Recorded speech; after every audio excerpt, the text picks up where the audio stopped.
ধর ধর।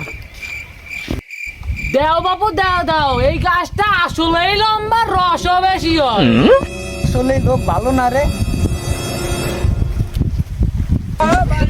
আচ্ছা, আমি নতুন কাটিছি, এখন পর্যন্ত রস বেচতে পারিনি, আর তোমাকে রস খাওয়ার ঠাপিছে।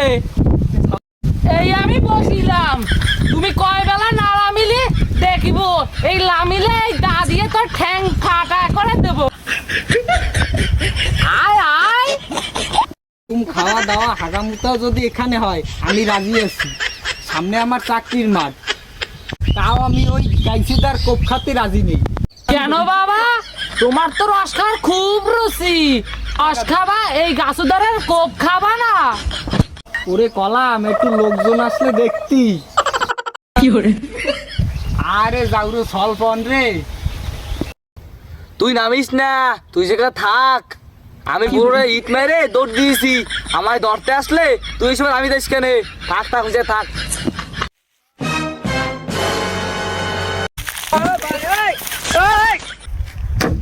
এই কিনারে কিনারে কিনারে কিনারে, ওরে সংসারের ছেলে, তোর বাপের নাহে ফুটো মুছতে মুছতি আমার ফিঙ্গারপ্রিন্ট মার খেয়ে তুই আমার গায়ে হিরো মারিস। কি করে?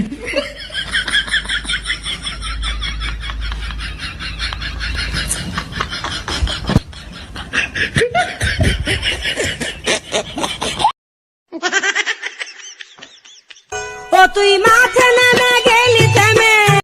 আইসো আইসো আইসো আইসো। ওই সংসারের ছেলে, তুই দাঁড়া, তুই আমার গায়ে হিরো জাবর খালামো আমি, বুড়ো দার আসারির বাড়ি খালামো আমি। আমি রস খেতে পারলাম না। ওরে শালাক নেমো খারাম রে।